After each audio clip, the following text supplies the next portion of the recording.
Okay, if you guys want to get started with questions for David, if you could raise your hand and then I'll call on you so we skip the crosstalk. Ooh, so formal, Olivia. Jeez. Okay, Matt. Hey, David, good to see you. First of all, Bob gave us an update this morning on Shawn Murphy. I was wondering though, if you could share just what you know about his status and sort of the outlook for him at this point. Yeah, I've talked to Shawn a couple times. He's doing really well. Saw the doctor yesterday, and I believe was getting in the car today to head to Arizona. So he's been advised not to fly. I think it's for 4 weeks post surgery. So he's going to drive here. We'll arrive and do intake, sometime after the weekend probably. And I think Bob told you guys we expect, hopefully baseball activity around the first of the month, and then getting in games midway through March. So obviously it's just one of those things that popped up. We're glad he got it taken care of, got the surgery done, and we, medical staff thinks, very good chance he'll be ready for opening day. Martine. Hey, David. Last time we talked, you had been, trying to add to the bullpen, and obviously with Adam Kolarek and possibly a couple of other moves. How do you feel about the state of the bullpen now as you get into spring training? Yeah, we did. We talked about that last time, and obviously, I can't confirm anything until physicals are taken and things are official. But we feel a lot better about the depth out there. I think what I said last time was there's a lot of talented options, not necessarily a ton of experience, and if we sort of finish these last couple things, obviously a couple guys with a lot of experience, and Kolarek, his success from the left side, he had a great year for the Dodgers last year, and we've got a number of tough left-handed hitters in the division. We're going to see a lot this year, so we felt like adding another weapon from the left side was important. Shayna. Hey, David, is there any sort of indication of how exactly Shawn got the collapsed lung? And then on the other side, and you can tell me if I'm way off base here, but how important was it to sort of get a diversity of arm angles and looks in the bullpen, just because you got one side armor and potentially another side armor coming? Yeah, so the first one, I don't want to screw up the medicine here, Shayna, but it's something that just spontaneously happens. He literally woke up. I think there was speculation that maybe he coughed really hard in his sleep. And I'm going to screw it up. Bleb, B-L-E-B is the word that I was told. It's a spontaneous thing that happens. A small hole is created in your lung. It's kind of a freak thing. So glad that, when Shawn woke up not feeling well, he did take it upon himself to go to the ER.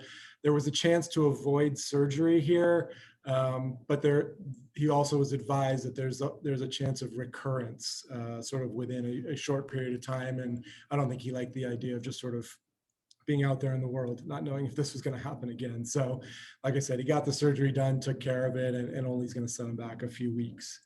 On your second question on the bullpen, yeah, I mean, we look at all that stuff as far as different arm angles, different velocities, ground ball versus fly ball. I mean, certainly the teams that have gone far in the playoffs the last few years have proven that if you can give your opponent a number of different looks out of the bullpen, that it has a chance to be really valuable. The Rays have done that by design for a long time now. The Dodgers did it last year. So if you're looking to sort of model the two teams that made it all the way last year, yeah, it's something that we definitely consider. Vince. Continuing with your medical expertise, David, COVID round 2, I mean, it's a more of a spring training that people are used to in terms of the amount of time compared to the summer reboot. What are your thoughts about this coming together with the way you've constructed the kind of bodies, the amount of bodies that are in camp, how you hope to use them, and what do you want to see as this kind of spring training unfolds?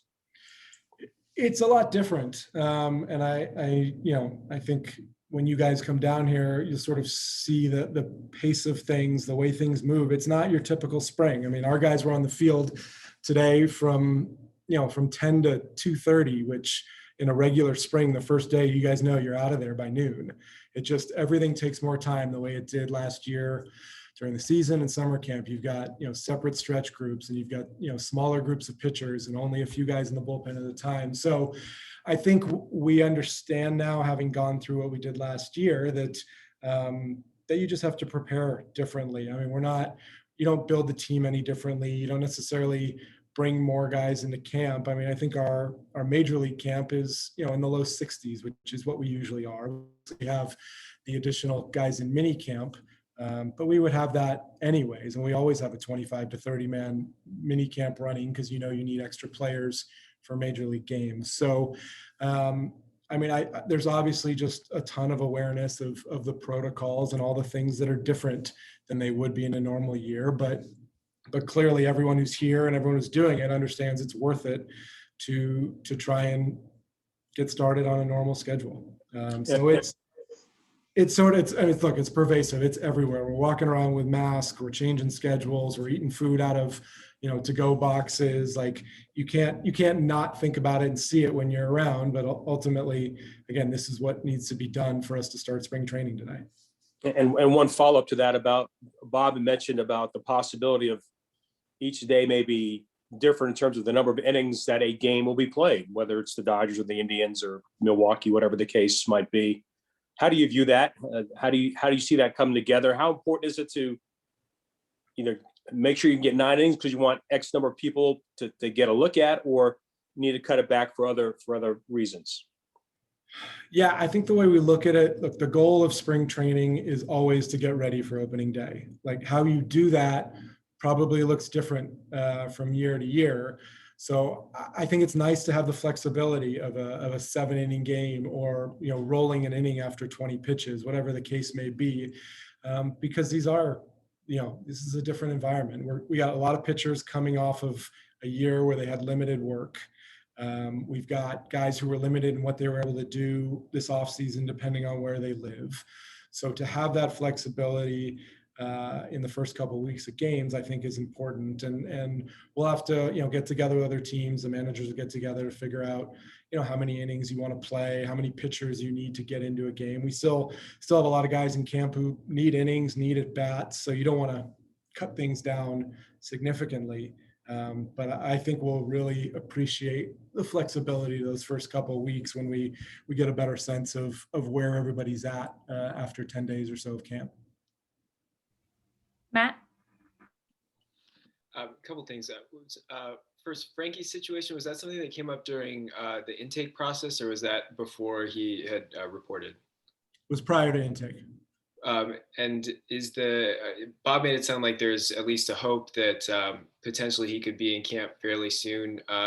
As it stands right now, is the hope that you'll still have time to build him up over camp to be ready for the start? Yeah, as we sit here today, I don't think there's any concern about him being ready for opening day.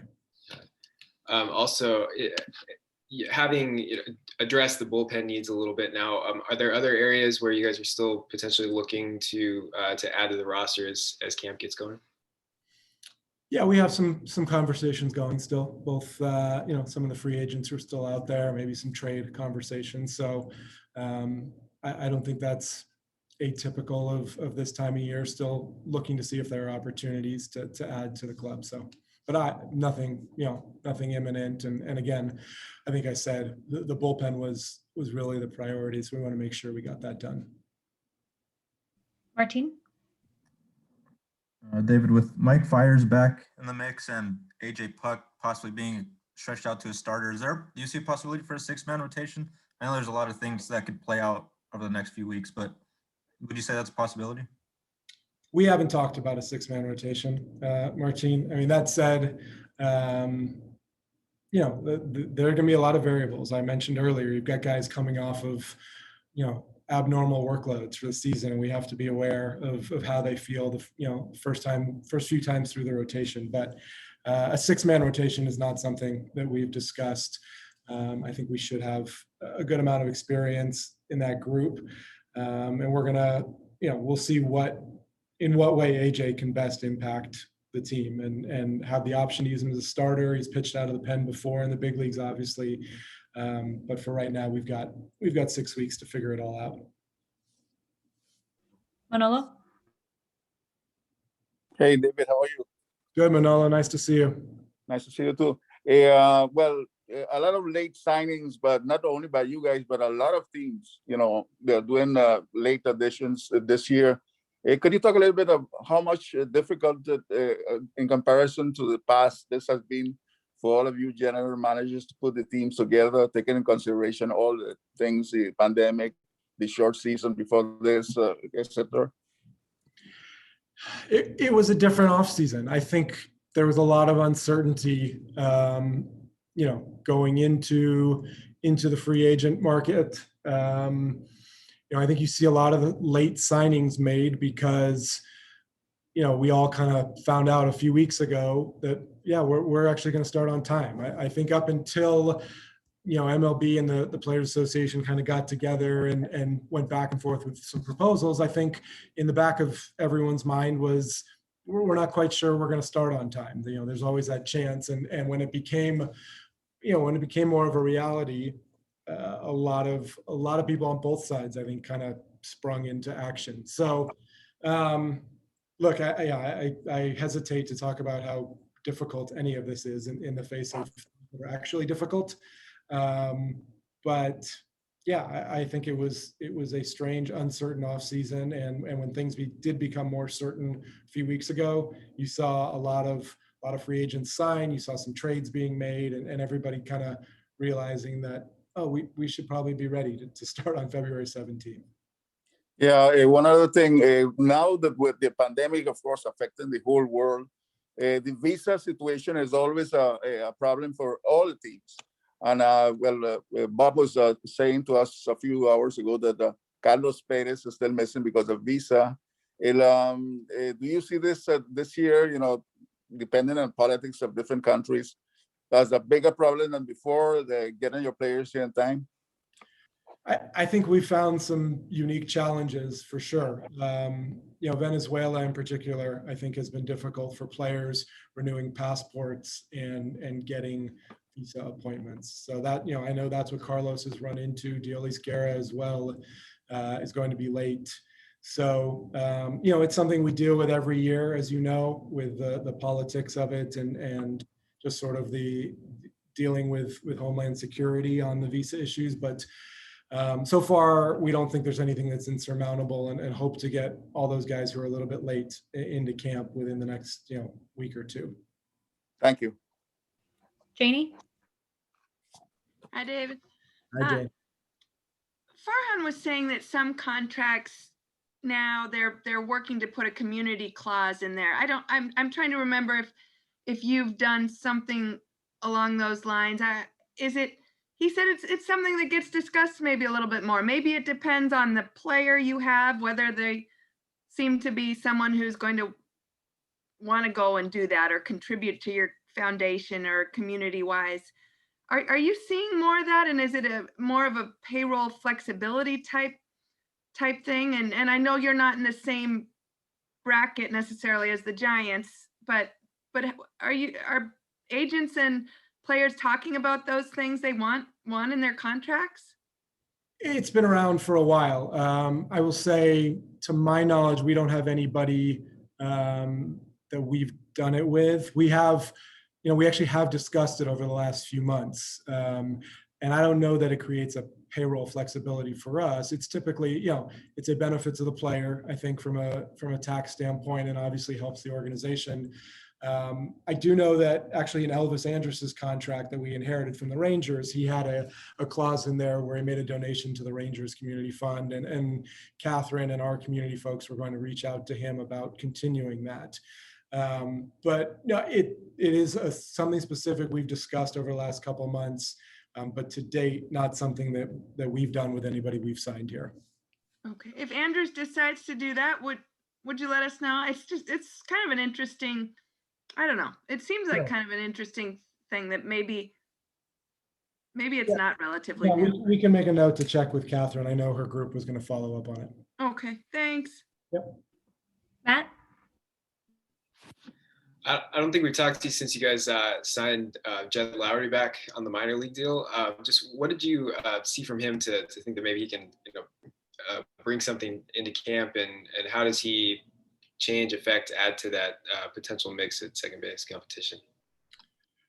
Well, first and foremost, I saw what he did for us in 2018, and that alone was enough to, for us to hope that he can still impact our team. I mean, I'll let you guys talk to Jed when he gets to camp, but obviously he had a rough last couple of years, and dealing with a knee injury that we think is taken care of now.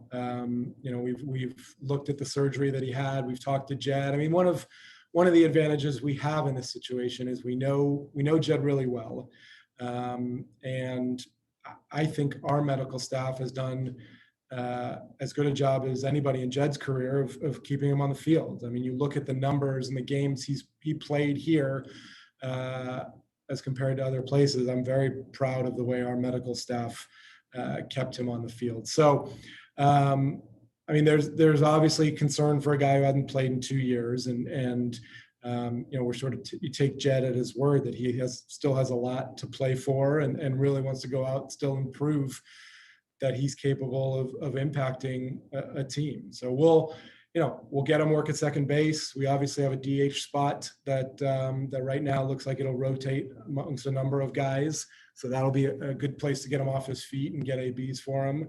But he'll work at second base the way he did. And again, we have sort of firsthand knowledge of what Jed can mean to a team. So we're excited about the opportunity. Another quick bullpen question.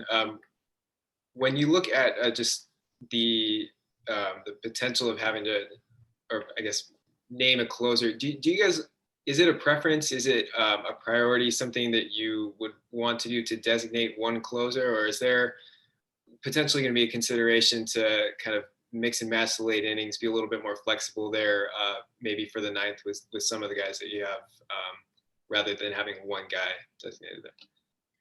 Well, I know from experience that if I say a name here, you guys are all going to write headlines with it as our closer. So I'll hold off on that.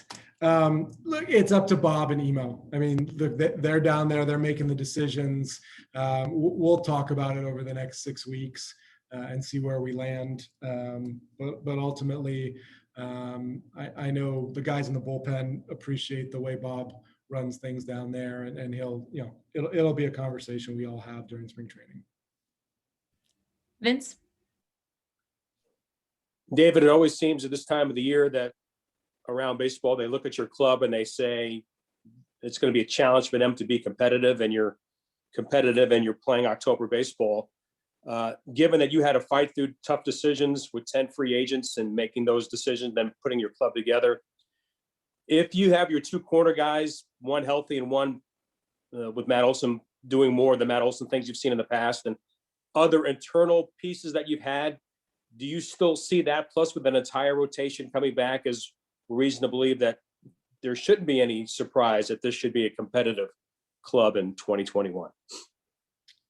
I don't think there should be any surprise. I mean, I've said all off season how much I like the group that was here, and we have in the past 3 weeks finally had a chance to add to that group.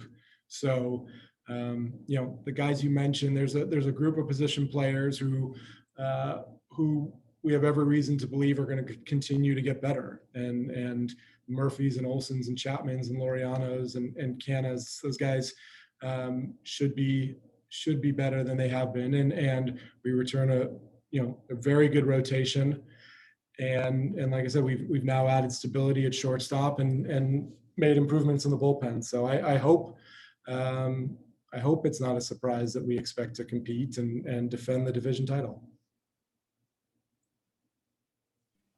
Any last questions?